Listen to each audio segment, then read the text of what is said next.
Max Darlis, Gombo Yannick pour Outre-mer News Paris. Bonjour, aujourd'hui nous sommes à Pointe-Noire, la capitale du bois, mais il n'y a pas seulement le bois. Nous sommes dans un village artisanal organisé par l'Office du Touriste. Nous sommes avec Madame Valérie Vandal-Perrier-Latour. Bonjour. Oui, bonjour à vous. Alors, Pointe-Noire, capitale du bois, est-ce que vous pouvez nous expliquer pourquoi? Pointe-Noire, capitale du bois, parce que elle a toujours abrité des artisans du bois, les métiers du bois. Il y a toujours eu des ébénistes, des menuisiers, des charpentiers de renom depuis des décennies à Pointe-Noire. Alors, dites-nous pourquoi ce village aujourd'hui? Alors aujourd'hui, l'Office de tourisme a fait cette journée pour promotionner justement la ville de Pointe-Noire, les sites touristiques, tout ce qu'on peut faire à Pointe-Noire et l'artisanat de Pointe-Noire et de Guadeloupe. Alors justement, je suis un touriste, je débarque chez vous à Pointe-Noire. Qu'est-ce que vous me conseillez pour votre ville? Alors Pointe-Noire, c'est une commune package. Vous avez la mer, la montagne, les sites touristiques, un peu d'authenticité, carrément de l'authenticité. Pointe-Noire n'a jamais été écrasée par le modernisme. On retrouve encore des vieilles bâtisses en bois, des bâtisses coloniales. On a de merveilleux sites comme l'habitation Côte-Soulevent, la maison du cacao, le parc aquacole, la vanillerie de Fétis, les tableaux de sable. On a aussi une très très belle chute d'eau qu'on appelle le Sodacoma, nos plages et bien sûr nos spots de plongée. Alors, qu'est-ce qu'on peut retrouver aujourd'hui sur votre village artisanal comme exposant? Alors on est à la période de Noël, donc il y a beaucoup de produits de Noël, beaucoup de produits à base de ponche coco, de groseilles. On a aussi l'artisanat en bois, on a des bijoux, on a les produits de Pointe-Noire, le sieur, calard, pas mal de petites choses.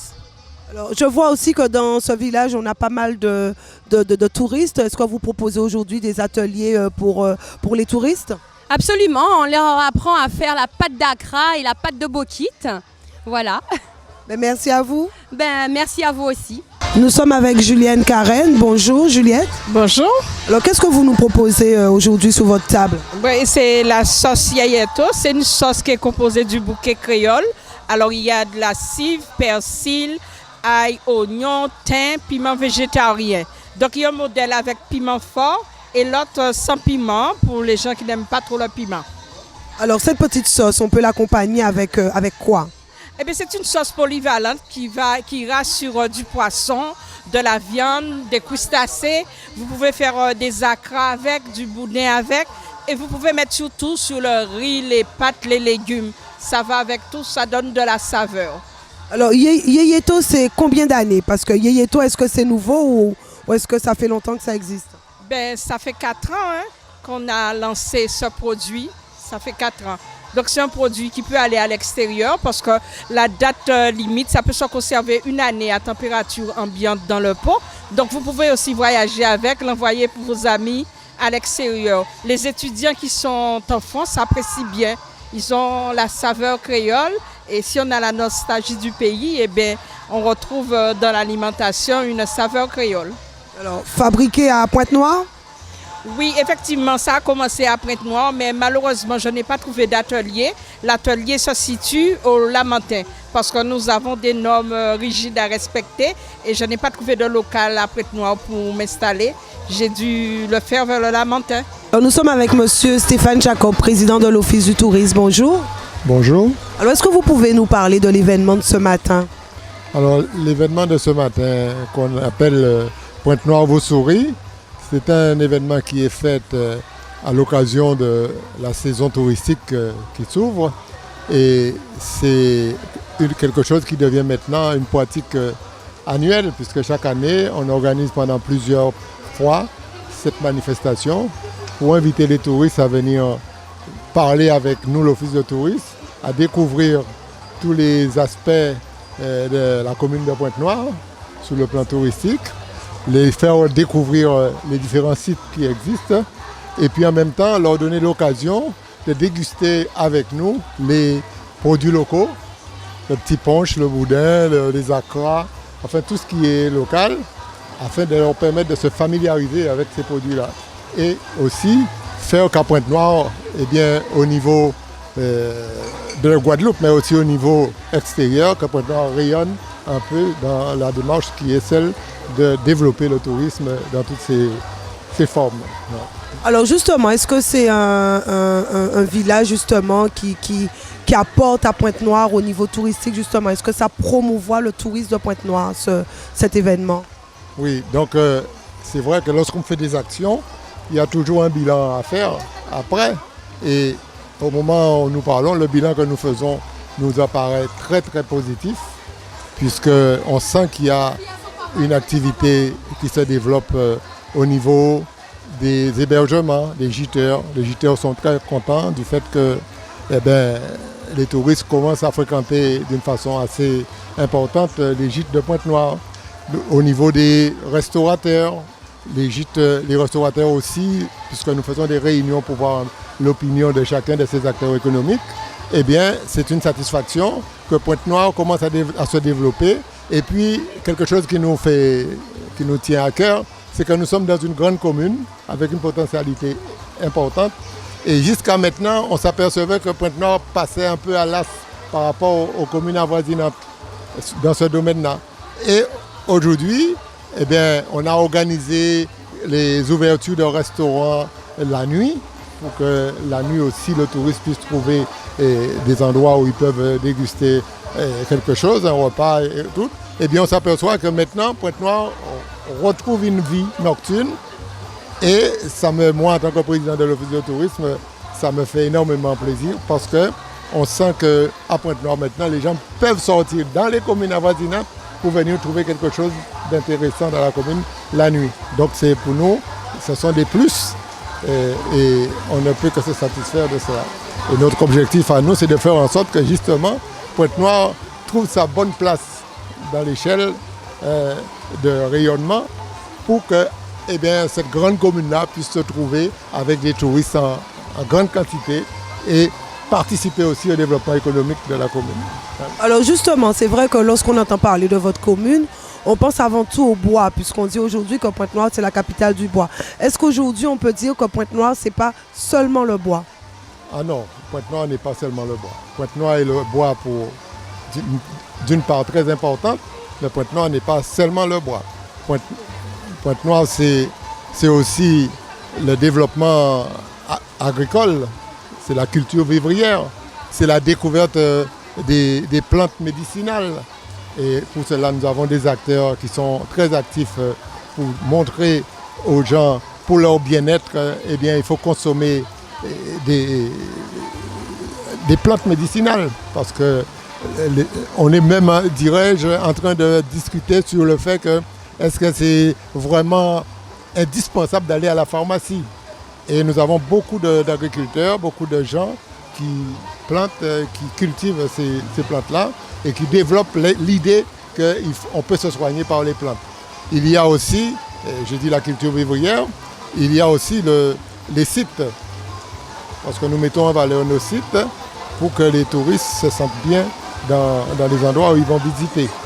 Donc le bois est un complément aussi, puisque le bois, notre objectif dans le bois, c'est de faire en sorte que les produits que les touristes achètent pour des produits de souvenirs lorsqu'ils passent à Pointe-Noire, ça soit de plus en plus des produits fabriqués par des artisans de Pointe-Noire. Et donc, nous avons organisé les artisans du bois. Maintenant, ils ont une association qui marche bien. Nous avons eu un espace pour qu'ils puissent promouvoir cette politique du bois, à savoir mettre en place à Pointe-Noire une filière bois, mettre en place une filière bois, mettre en place un palais des meubles où les artisans pourront venir exposer leurs meubles et le montrer aux visiteurs. Et nous sentons que la Guadeloupe s'imprègne de cette démarche-là, puisque depuis que l'association existe, nous avons vu des acteurs et des institutions en Guadeloupe inviter les artisans à venir présenter leurs produits dans différentes manifestations, comme par exemple la semaine que nous avons eue avec le centre commercial de Carrefour à Destrela, où les artisans étaient heureux parce qu'ils ont pu vendre leurs produits d'une façon intéressante.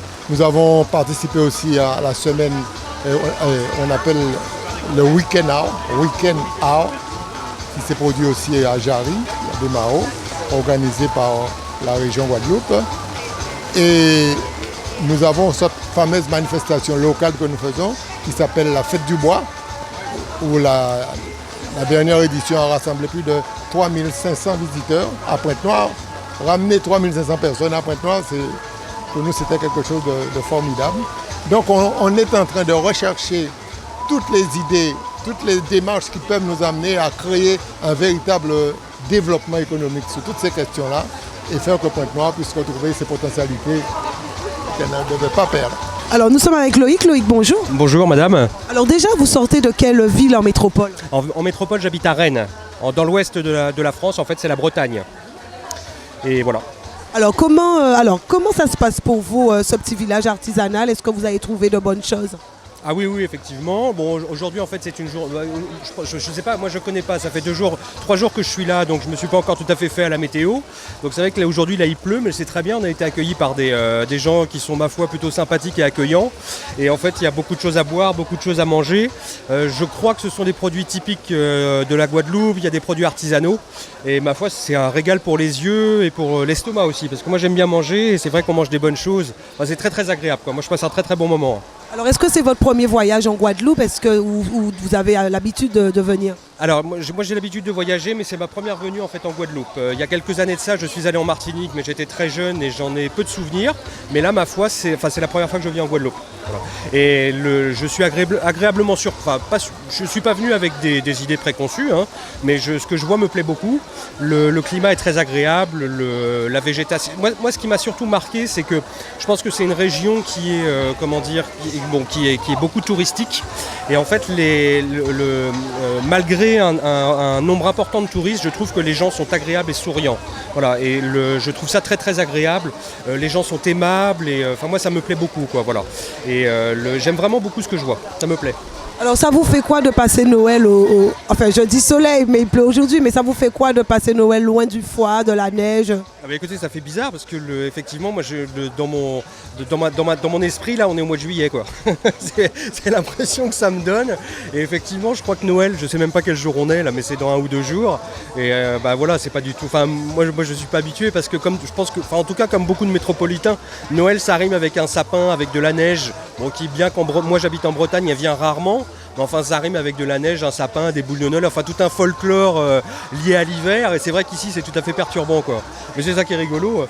Mais je pense que, effectivement, d'ici quelques mois, j'aurai un marqueur habituel dans l'année qui est Noël qui sera pas là. Ça me fera peut-être bizarre, quoi. Bonjour, monsieur. Bonjour. Bonjour. Alors, ça se passe comment pour vous? Est-ce que vous appréciez les produits que vous voyez en ce moment? Très bien, hein, je suis là depuis un petit moment, j'ai tout goûté, je crois. Alors, c'est votre premier Noël au soleil ou vous êtes habitué? Ah, au soleil, moi je suis du sud, je suis du sud de la France. Mais bon, ici il fait bon. Hein. Merci beaucoup. Alors, bonjour. Bonjour. Les vacances se passent bien? Oui. Noël au soleil, ça se passe bien? Oui. Avec Marie Cosse, Rêve de Sable, bonjour. Bonjour. Alors, qu'est-ce que vous nous proposez aujourd'hui? Alors, je représente l'atelier qui s'appelle Rêve de Sable, qui est à Pointe-Noire. On est installé depuis 17 ans et on réalise des tableaux avec des sables de couleurs essentiellement naturelles. Donc, des sables qui correspondent à la récolte des matières dans les rivières, la mangrove, les zones géothermiques, les zones volcaniques. Mais il y a aussi des matières brutes, comme des galets de rivière, qu'on va broyer. Et c'est ce qui va nous donner des couleurs qui vont jusqu'au orange, marron, violet, jaune. Donc ça peut paraître étonnant, mais en fait, on a toutes ces couleurs dans la nature, on n'ajoute rien. Il n'y a aucun pigment, aucune teinture. Donc, si vous voulez, on peut s'approcher d'une des œuvres. Donc le travail est réalisé sur un support de bois et on applique une couche de colle et de sable qui nous sert de toile de fond. Et ensuite, donc, vous avez un relief, puisqu'on représente un dessin. Et sur le dessin, on va à nouveau appliquer de la colle et du sable. Et à chaque fois, on va attendre que ça sèche. Donc, une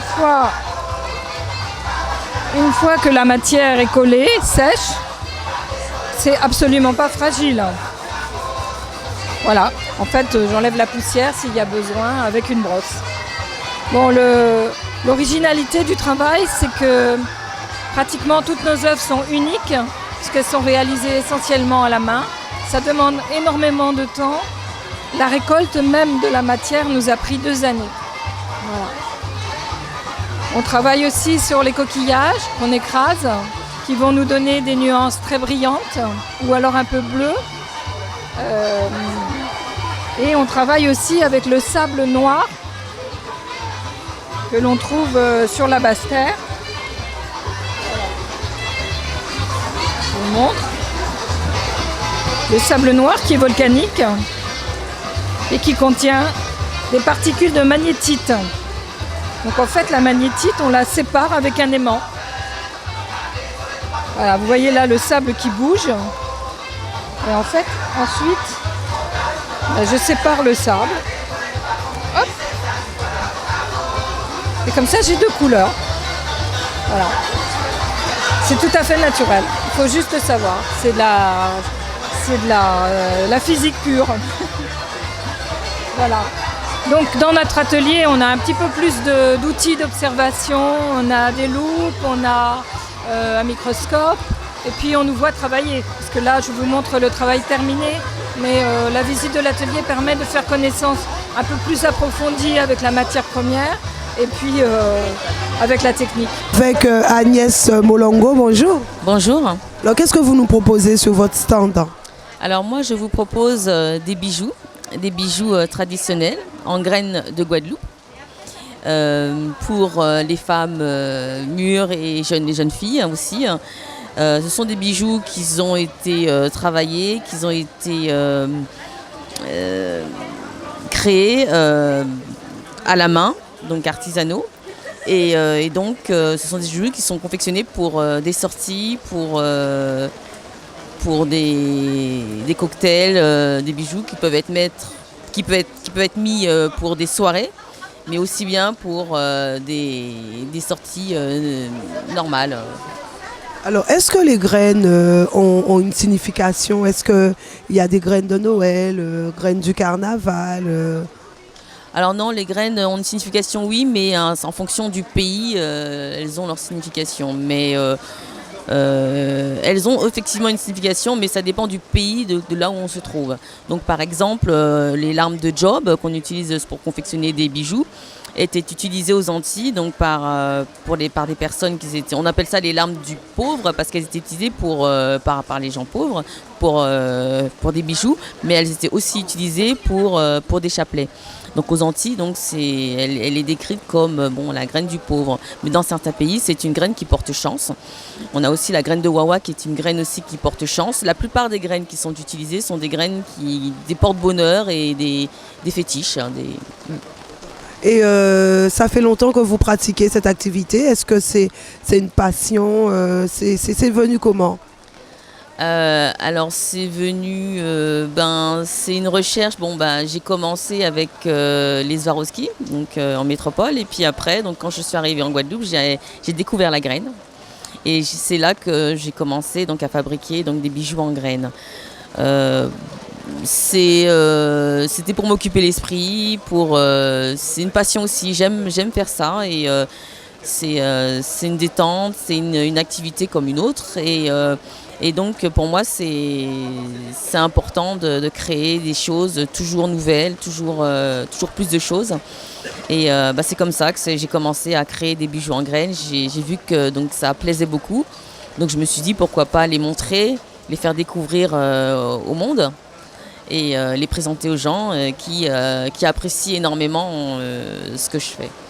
Justement, est-ce que la clientèle est toujours là? Est-ce que les gens adhèrent bien à ce type de bijoux? Alors les gens, quand ils arrivent, sont vraiment très impressionnés par ce qu'ils voient, parce que donc le bijou en graines traditionnel existe depuis un petit moment, mais c'est vrai que mes créations sont très originales, et c'est un autre style, une autre façon de porter le bijou en graines. Et c'est ce qui attire justement la clientèle et qui attire les personnes, et elles sont vraiment admiratives devant mes créations. Nous sommes avec Florine. Bonjour Florine. Bonjour. Alors qu'est-ce que vous nous proposez aujourd'hui sur votre table? Oui, alors aujourd'hui je propose les sirops, les punches et les confiseries. Alors, ce sont des confiseries que vous faites vous-même. Oui, tous mes produits sont faits maison. Alors, est-ce que les préparations sont difficiles? Depuis quand tu prépares justement ce village? C'est devenu une habitude parce que ce village, je prépare en fait une semaine, mais ça fait 20 années que je suis dans l'artisanat.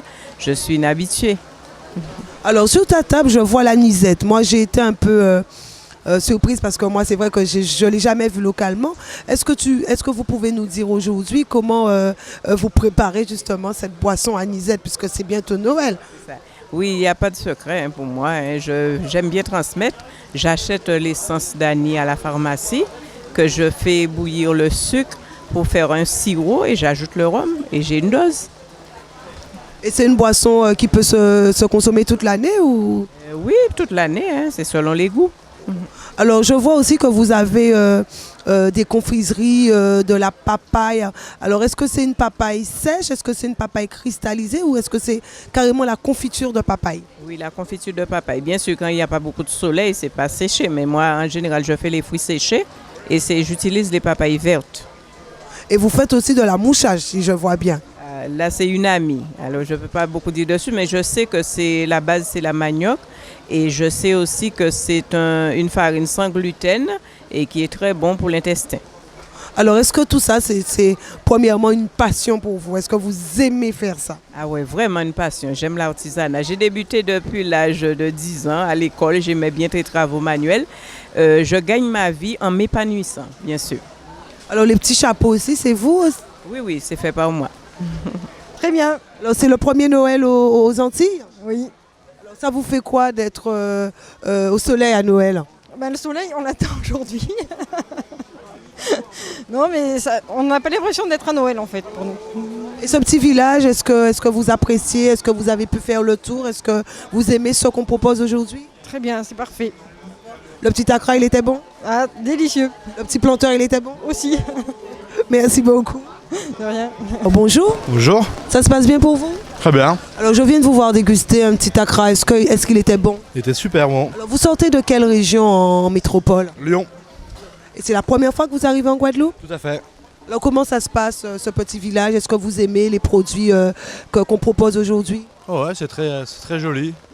Plein de couleurs. Alors, est-ce que vous avez goûté aux petits schrobs, aux petits punch? On a goûté au planteur et au punch. Moi, je préfère le planteur. C'est moins fort. Il était moins fort, il était bon aussi. Il était bon, tout à fait. Michel, bonjour. Bonjour. Alors, qu'est-ce que vous nous présentez aujourd'hui? Alors là, je suis artisan d'art. Je représente, je fabrique des objets d'art en bois. Je fais des objets pour la décoration maison, c'est-à-dire des horloges. Vous avez par exemple des horloges en bois de mahogany, du bois local.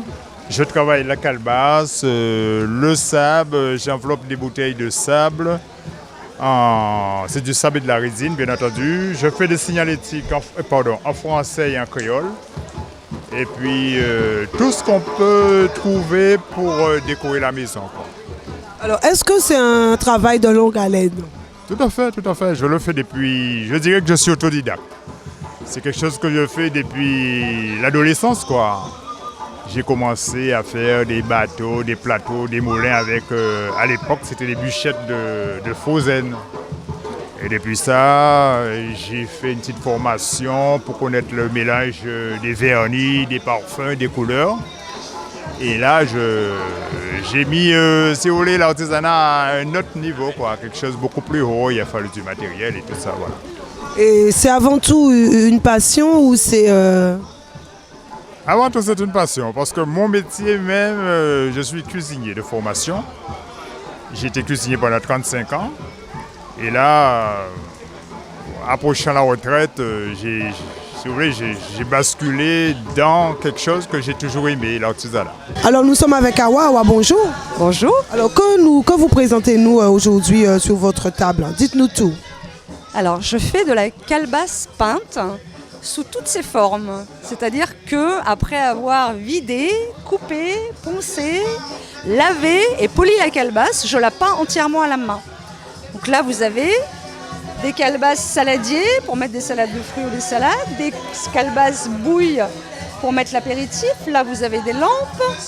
Là, vous avez des suspensions. On peut mettre des plantes dedans à manger dans une salle de bain.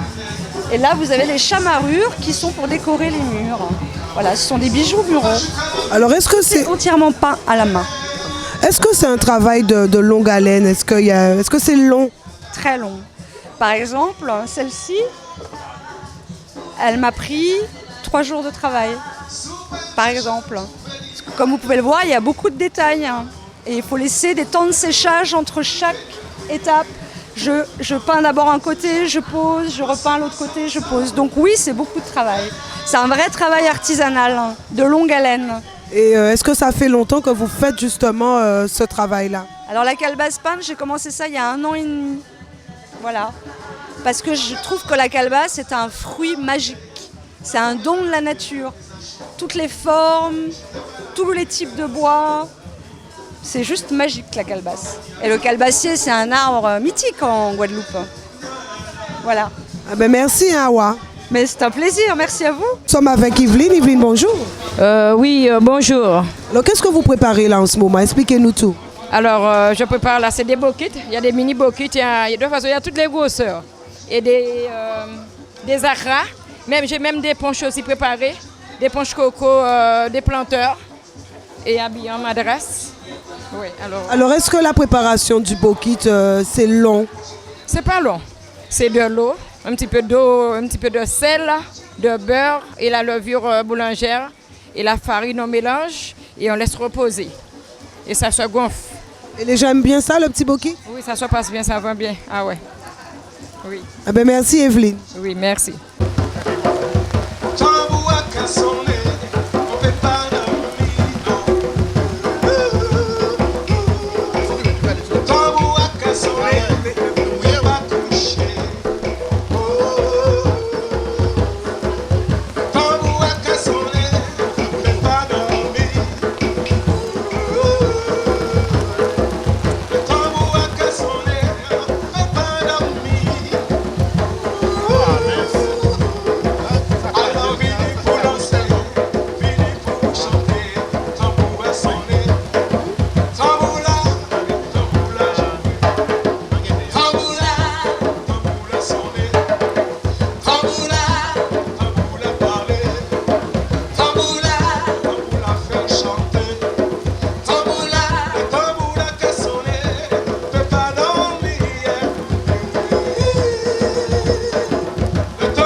Alors, bonjour. Bonjour.